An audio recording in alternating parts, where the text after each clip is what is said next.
Merci infiniment, bonjour. Bonsoir à tous.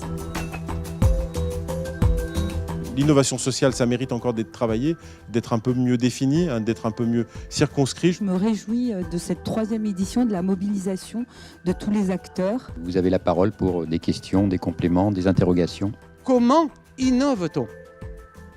Et là, on pose la question de savoir si on mobilise les gens dans la création des produits, des services.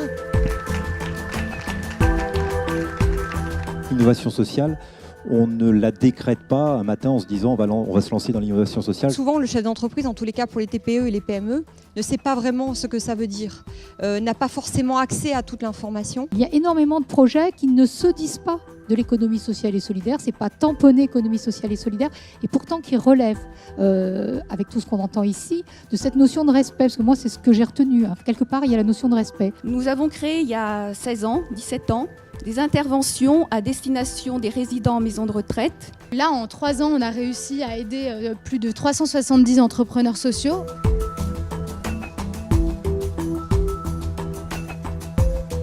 Y a-t-il un pilote dans l'innovation ?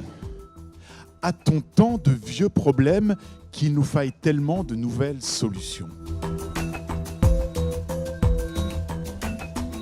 Les entreprises de l'économie sociale ne sont pas des entreprises comme les autres, mais comme les autres, ce sont des entreprises et donc elles sont soumises aussi à un certain nombre de contraintes économiques.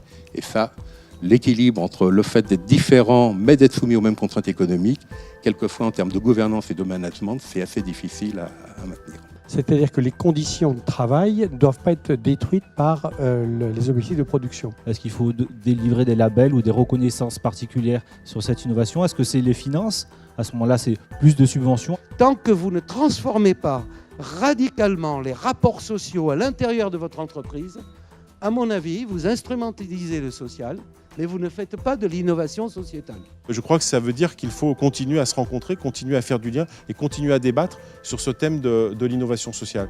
Effectivement, en étant soucieux de la santé sociale et que chacun se sente essentiel, solidaire, solide et sans leader.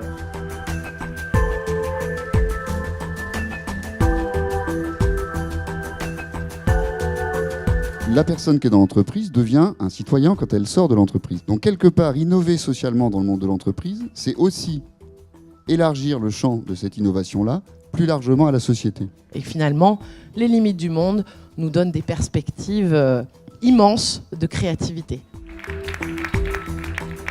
Je les ai trouvés très intéressants, très riches, très vrais. Ce qui m'a impressionné, c'est la pêche des jeunes qui étaient là. On a pu confronter un certain nombre de points de vue. Ça prouvait le bien fondé de réunir les entreprises de l'économie classique et les entreprises de l'économie solidaire. Il faut de l'air solide, de l'air liquide, du solidaire, il faut de l'air.